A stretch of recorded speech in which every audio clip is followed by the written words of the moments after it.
Well, welcome to the podcast, Karina. Hi, Beauty. Thank you so much for having me. It's a pleasure to be with you. Mhm. Yeah. And anything you want to say or share as we enter into this conversation in this space together? All I want to really do in this moment is acknowledge the land that I'm calling in from. So I am calling in from what is currently known as Nosara, Costa Rica, and it is the land of the Chorotega Nation. So I just want to take a moment to acknowledge and say thank you and express my gratitude for the opportunity to be here and to be with you. Thank you for all the great work you're doing. I'm really excited for today's conversation. Well, thank you for all the great work you're doing. And our listeners have heard a little bit about it in the bio that I've shared. Let's actually start with what's important in the context of right relationship about honoring and acknowledging the land that we're speaking from. That's a beautiful question. That was one of the very first lessons that I learned was to listen to the land and to the more than human kin, right? To the flowers and the plants and the animals and all of the elements, the earth, the water, the fire, the air, the ether. There's so much information, and these beautiful beings have been here so much longer than we have.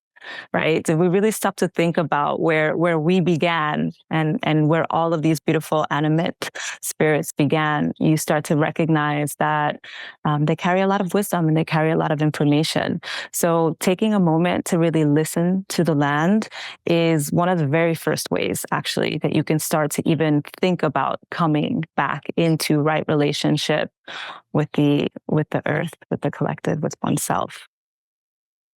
Thank you for modeling it. And Mhm.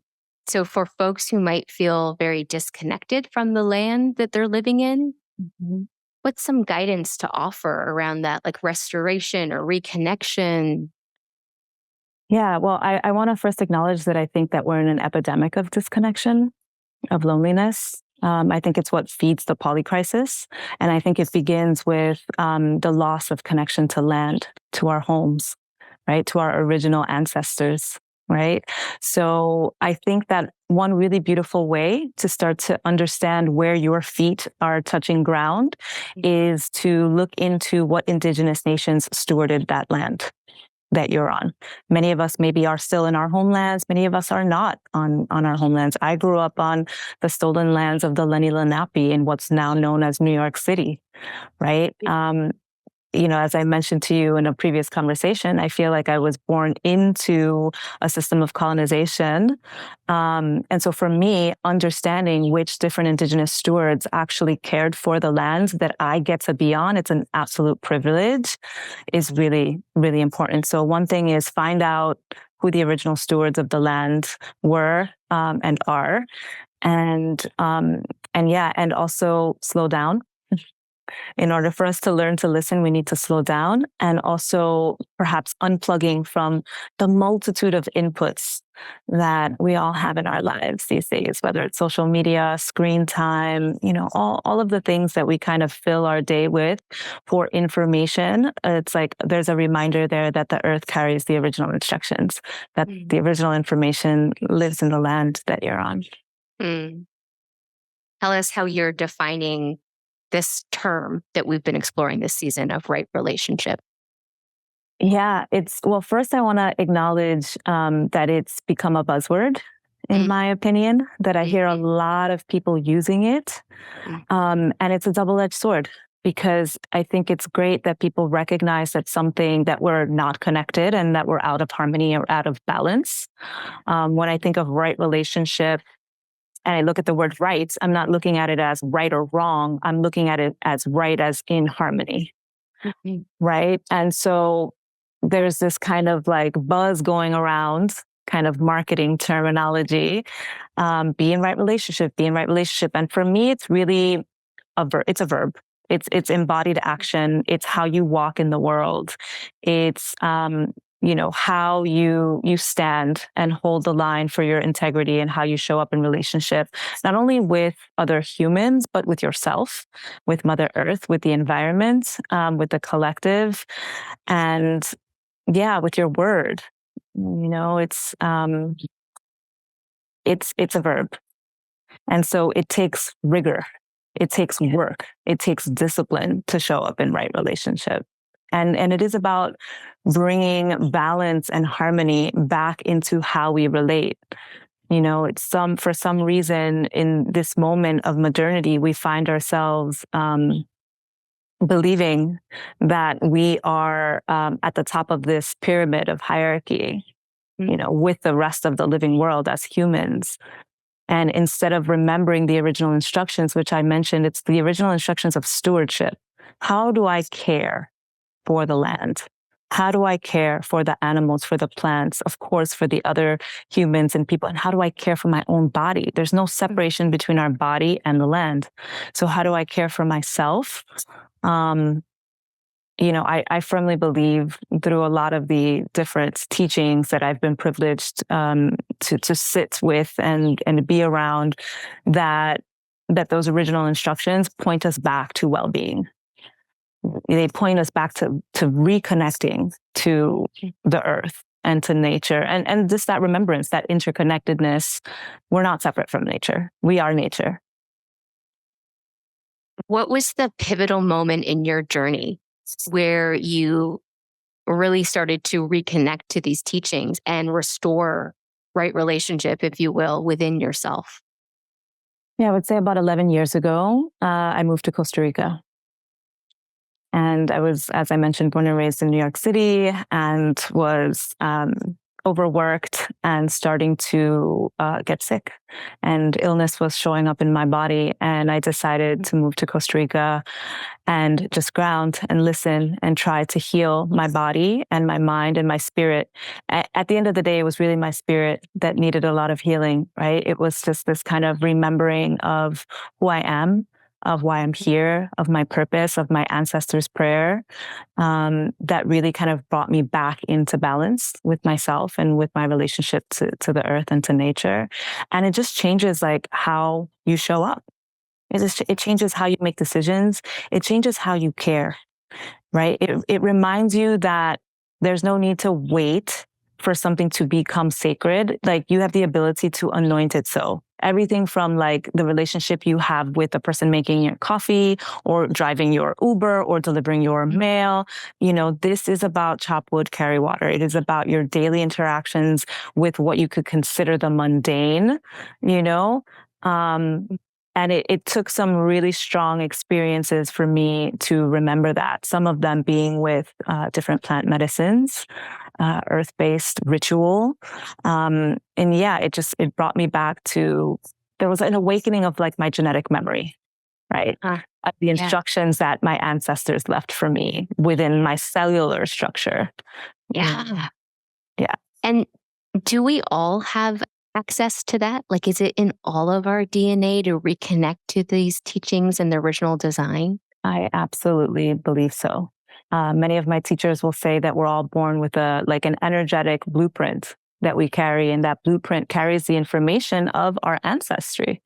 Right? It's what the ancestors prayed for. It's what they wanted to design, not only for themselves, but for you, and future generations. So you carry that along with you into your children, into the people you interact with, into everything. It's like you leave your print, you leave your mark on this earth, and you get to choose, what other people are going to pick up about you and about how you want it to be in integrity and how you want it to walk your walk. And it's through.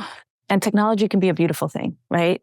But it can also be, as I mentioned, a double-edged sword. It can bring in too many inputs, and then all of a sudden we're walking with specific programming. We're walking with narratives that don't serve us. This also comes through our lineages. It also comes through our relationships with our parents and, with school, the education system in the West, the conditioning. Yeah. And all of that becomes like layers of almost like layers of dirt that you can't see the blueprint, you can't feel the blueprint. Yeah. Right. So you can't remember who you are, who your ancestors were, right? It's this process of disconnecting us from our culture that colonization and the oppressors and empire, it's actually a tool, right? It's a tool to keep us disconnected so we don't remember our innate wisdom and our own power. So it's both systemic and individual. And I think that everyone, regardless of where you're from, has the ability, but it takes discipline, it takes rigor, and it takes a lot of awareness and commitment.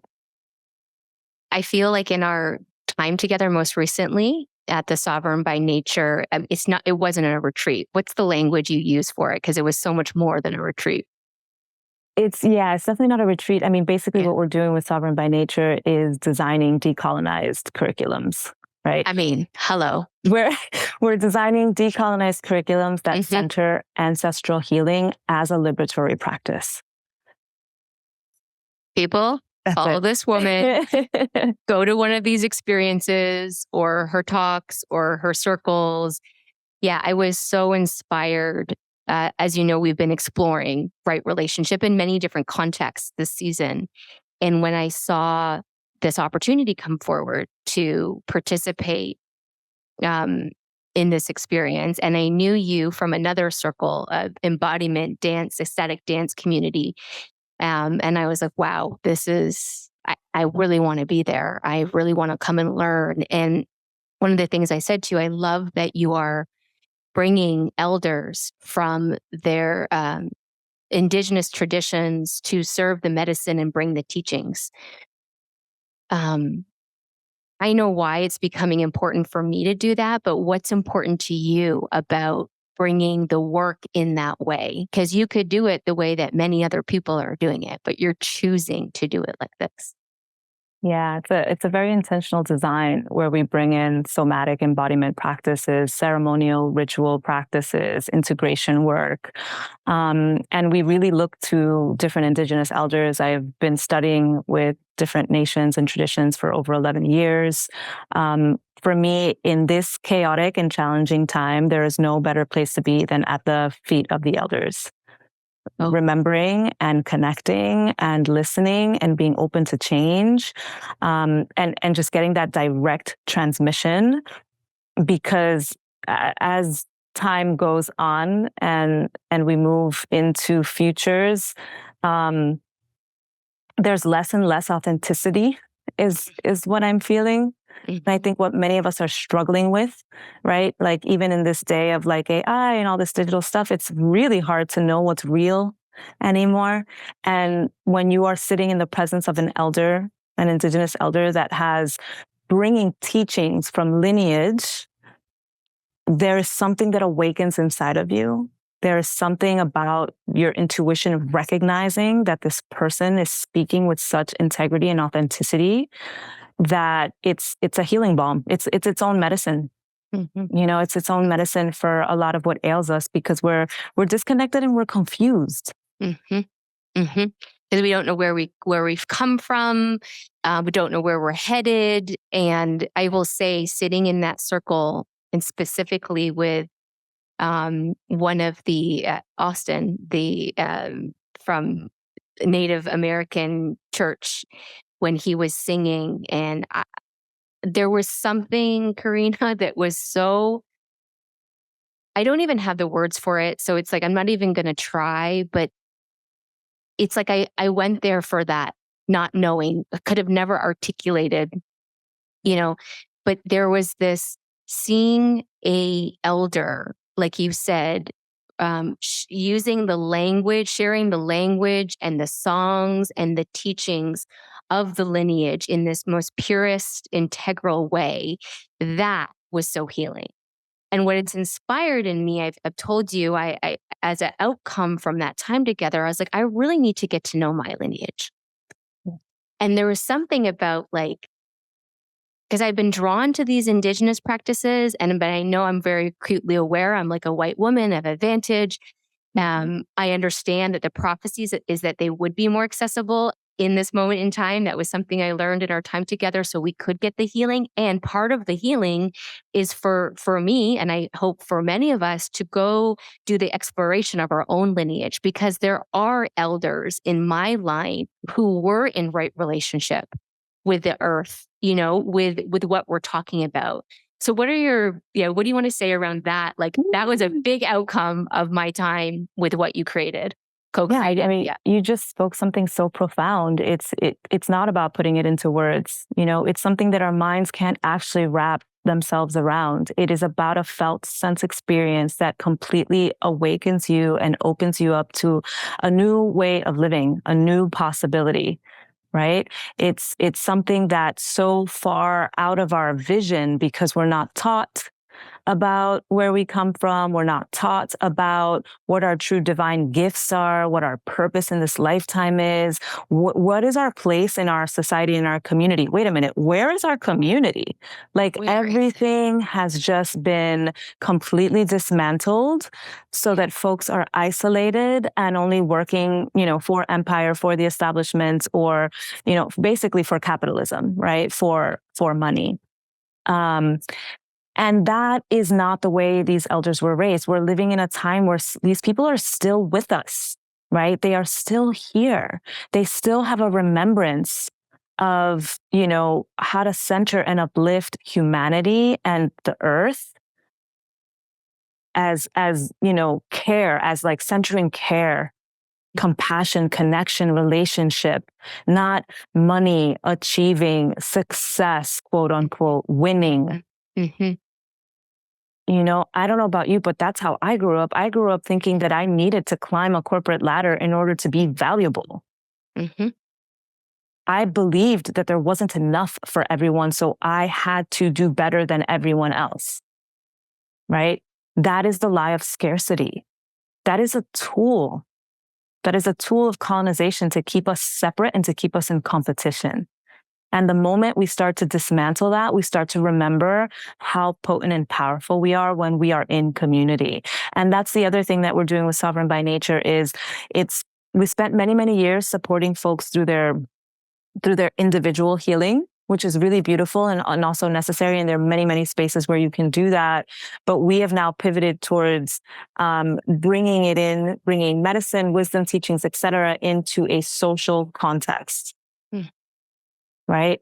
How do you heal? How do you work with medicines? How do you work with wisdom teachings in a social context to help really change the way that we're living, change this crisis of disconnection, bring the medicine of community and circle, non-hierarchical, decision-making, care, community care, mutual aid, because we're living in a time where I don't necessarily believe we can trust, the people that are in power, in government, to look out for our best interests. Our water's polluted, our food's polluted, our air's polluted, our bodies are polluted, our minds are polluted. You can't really, it's like critical thinking is out the window. People want to be told what to do. And these different ancestral healing technologies and indigenous ways, the ways of the circle, the ways of working with the elements, the ways of working with certain plants, all of these technologies help us remember who we are. And they help us awaken, right, to our own wisdom so that we're getting the information from the inside, not grasping externally. Because when we grasp externally, we leave ourselves open to manipulation.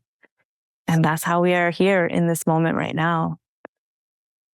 It feels like what you just said is how the word define doesn't feel like the right word, but it's like sovereign by nature. Like you just gave us the definition. Right.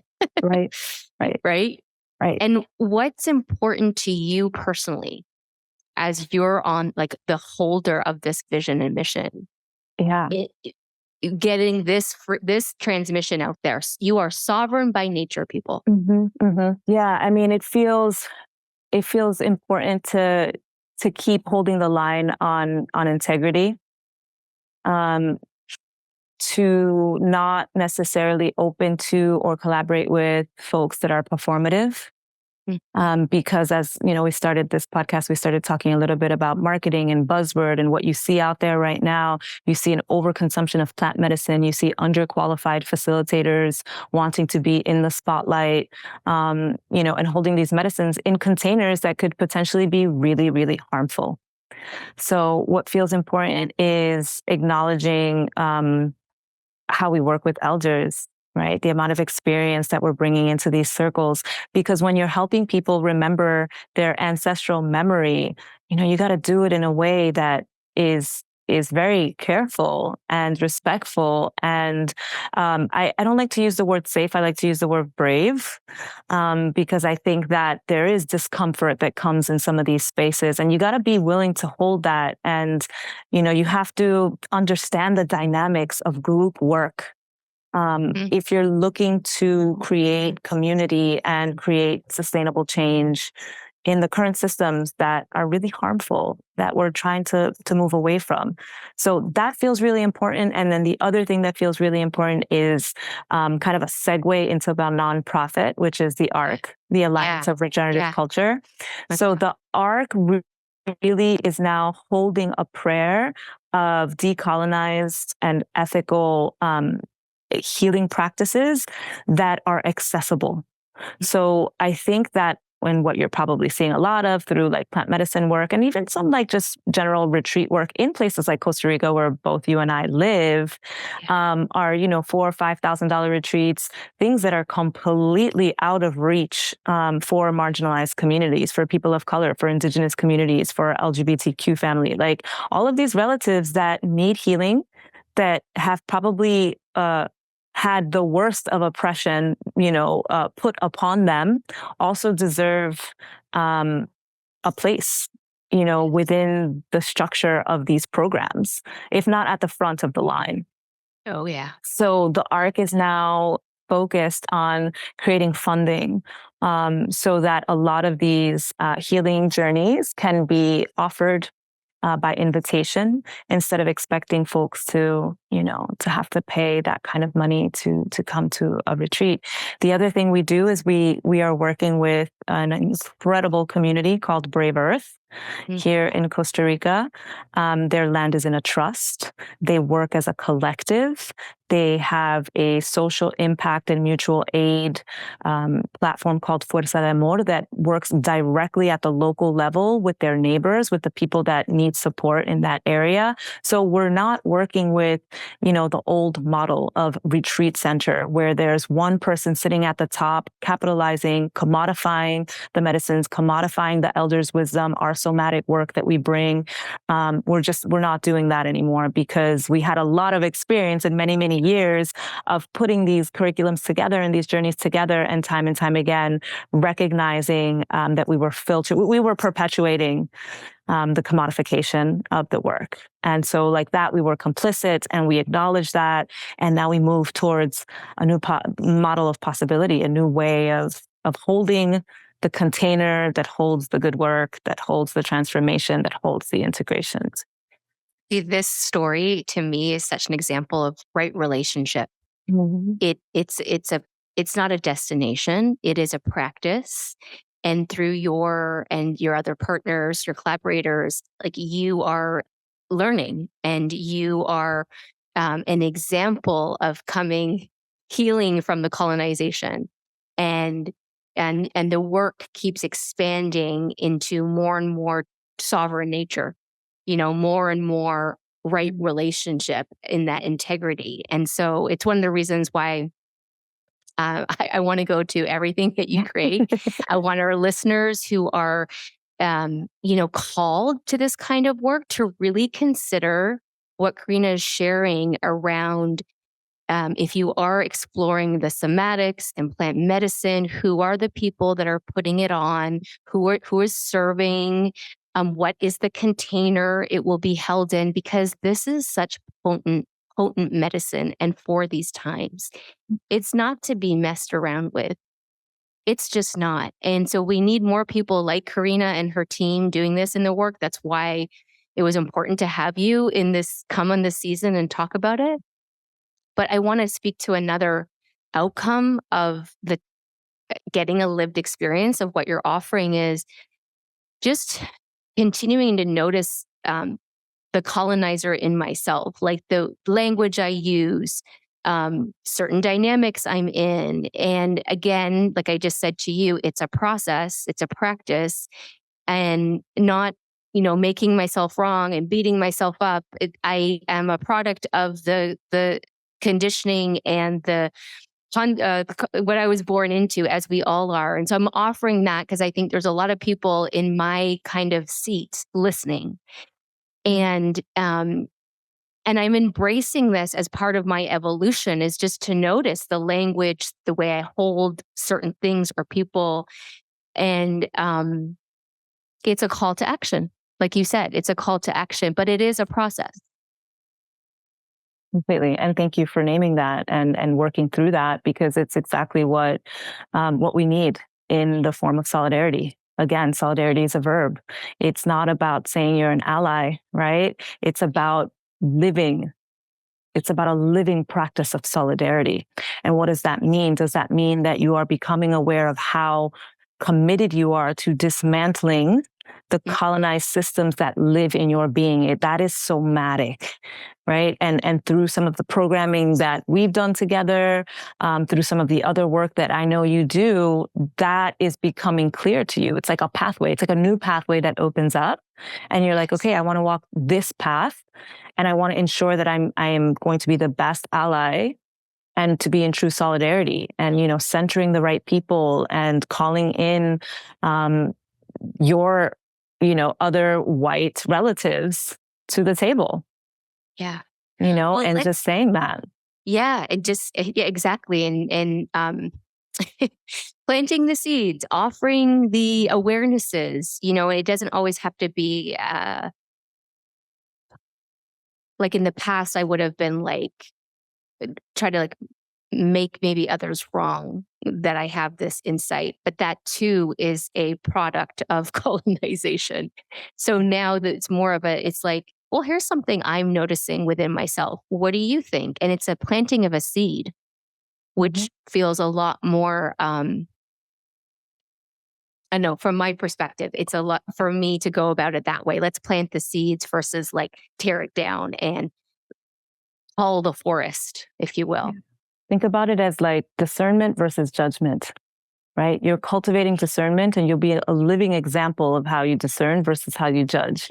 Discernment in the body feels open and expansive. Judgment feels constrictive. Like you feel a constriction of judgment. You feel the weight when you're judging others. Whereas when you're like discerning and you're like taking everything into account, and like you said, coming out the other side, like I can be an example for these folks and be more generative instead of more extractive, which is really at the end of the day, the condition that we're dealing with is extractive systems, extracting of our life force, our mental health, our spiritual practices, our cultures, obviously the earth.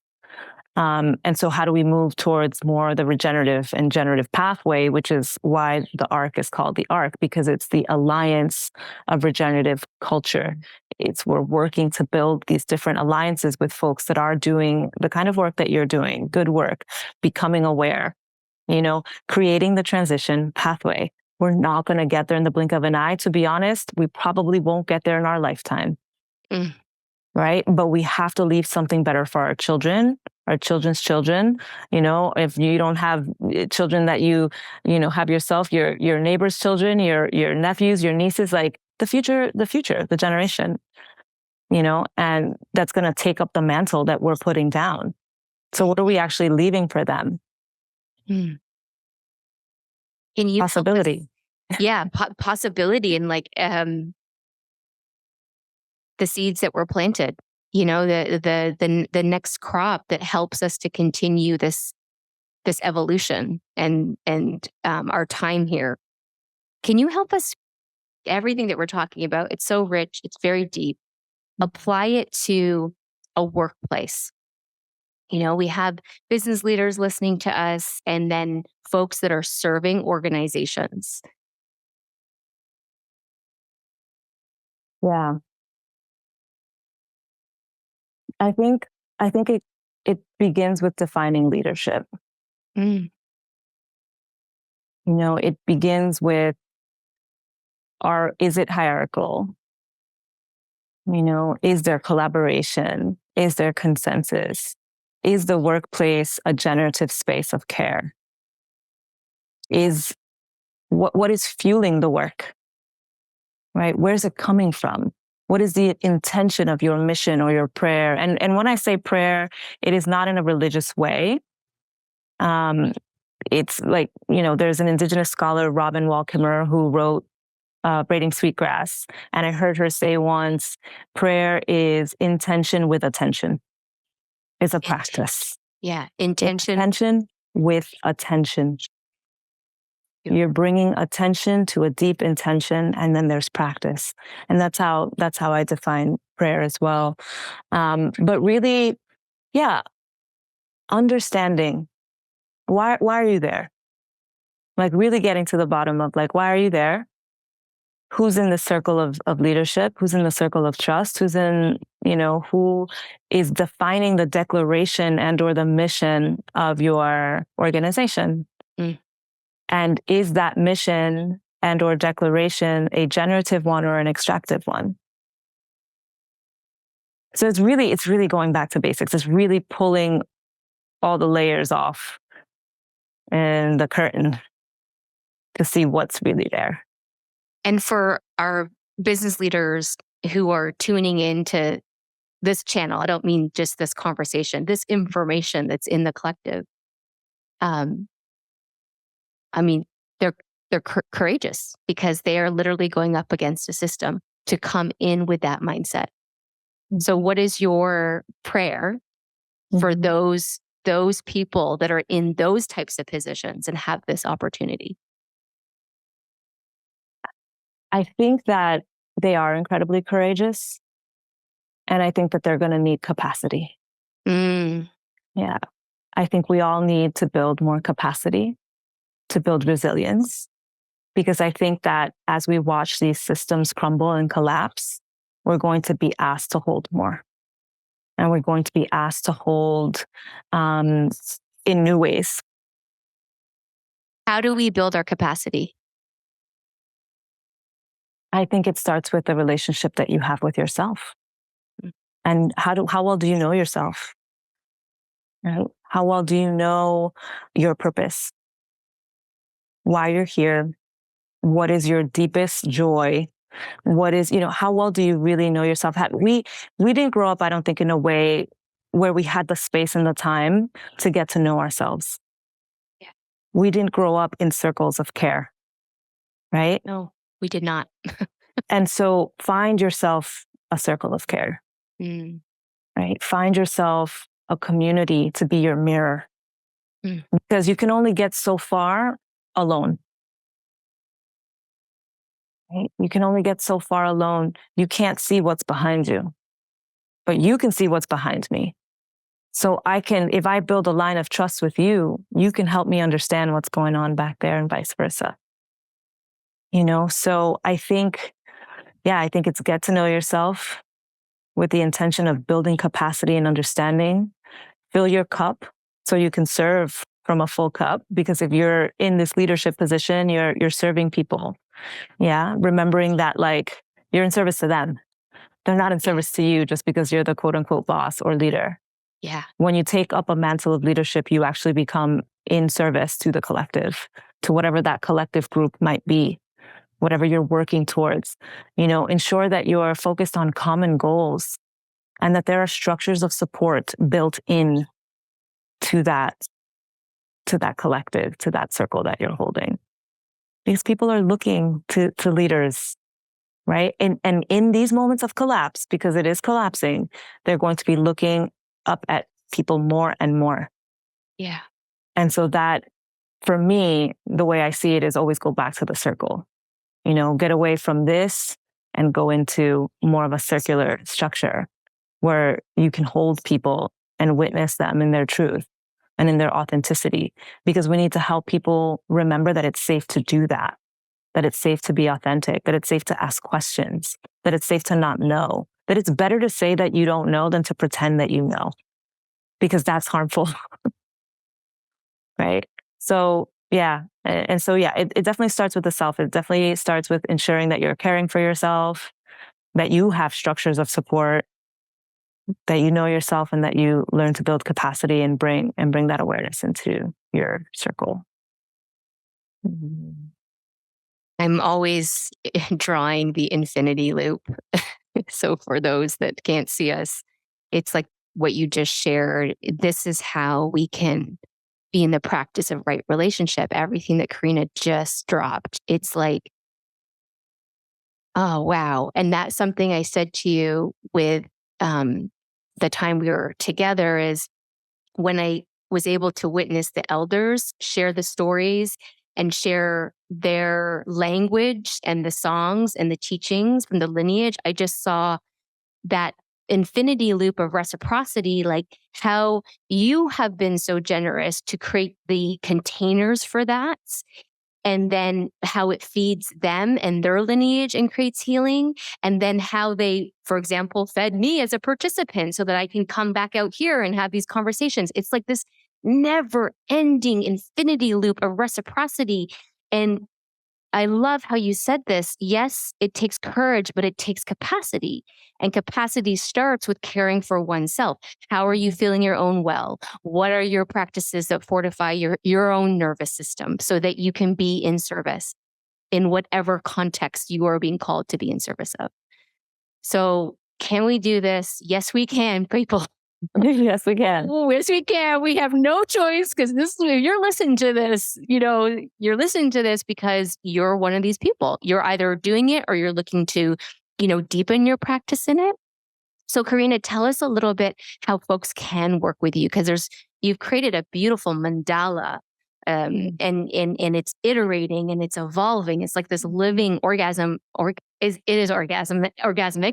It's amazing. It's a living organism that's orgasmic, witnessing you as a person that's been in your periphery over the past probably six years, watching it grow. So tell us how we can plug in, please.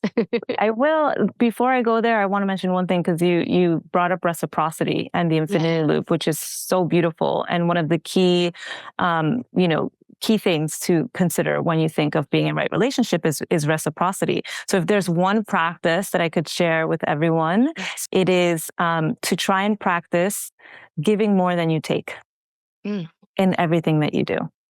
Just try it. Just try it and you see what comes back to you tenfold. It's incredible.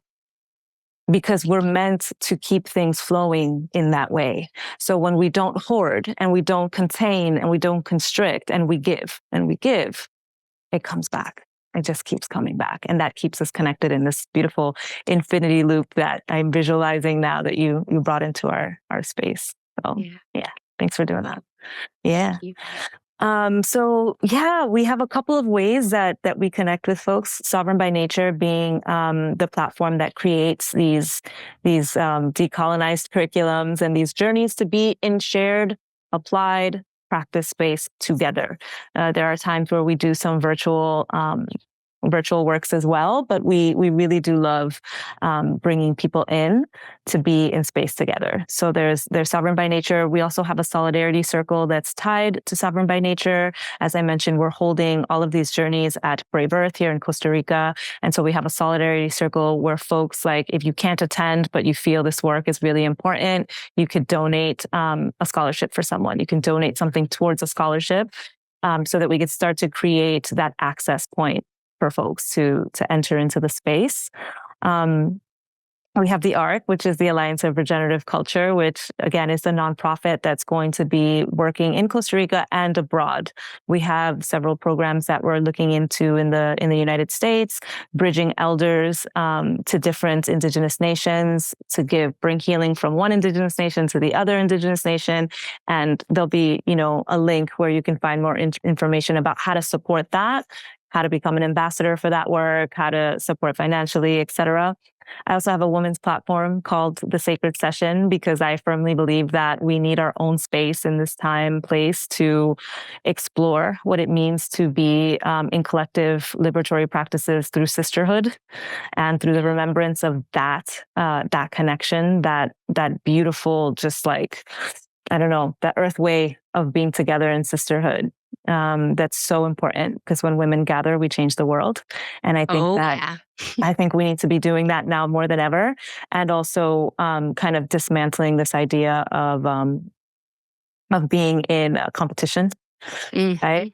so that we can pass on better practices to our daughters and our beloveds in that way, and our sons as well. Yes. Let's dismantle patriarchy. That's a platform for that if that feels resonant for you. And I also do a lot of coaching work. So I do one-on-one work. I do group coaching work. But for folks that are, in positions such as yourself, in leadership positions, and working with larger groups and systems change, culture shifts, I do a lot of coaching around creating new narratives that dismantle old narratives that are harmful and oppressive. So I work in that area as well. I'm so grateful that you are, that 11 years ago, I'm sure it was before that, but that you really heard the call.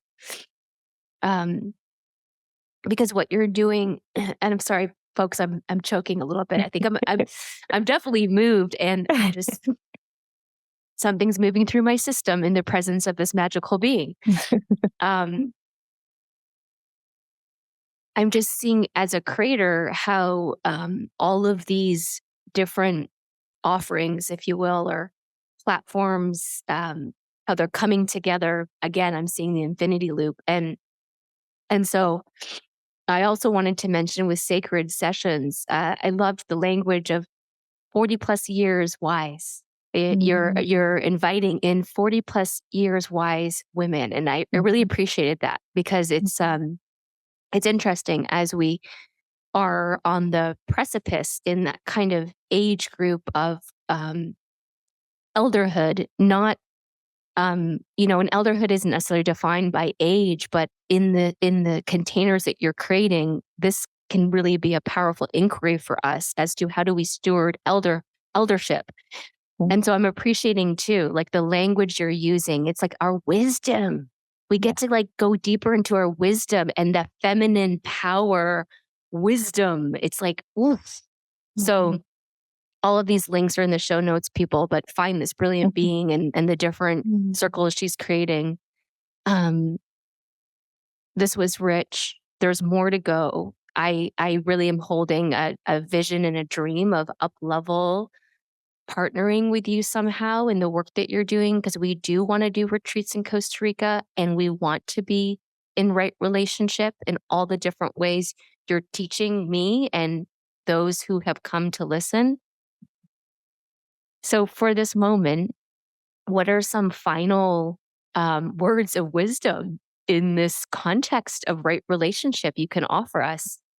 You've given us so much already. Well, thank you. And yeah, I just want to thank you for the work that you're doing, and I would welcome and love a deeper weaving of partnership. And I'm sure that there'll be many ways in our future where we get to weave together. Yeah, I think in these moments, like developing a culture of care, just remember care. Remember how to care for yourself. Remember how to care for others and for the earth. We need more care, less competition. Just hold each other tightly as we move through, what feels like a lot of grief. A lot of grief that's deeply seated in the earth and is expressing itself in so many harmful ways. Learning to stay with the trouble. Yeah. Learn to stay with the trouble, to recognize what it is so you can name it. Don't bypass it. Too many people are out there having plant medicine in order to actually bypass what's actually happening, which is the collapse of a belief system that was harmful to begin with. And unfortunately, there's a lot of collateral damage. There's a lot of people being hurt in the process of wars and genocide and, mental health crisis. I mean, we are in a polycrisis. There are a lot of things happening all at once. There's a lot of information. If you can, try and slow your life down just a little bit. Remember care and just hold each other well. Mm-hmm. May it be so, sister. Thank you for your medicine. Thank you so much for having me. It's been a pleasure.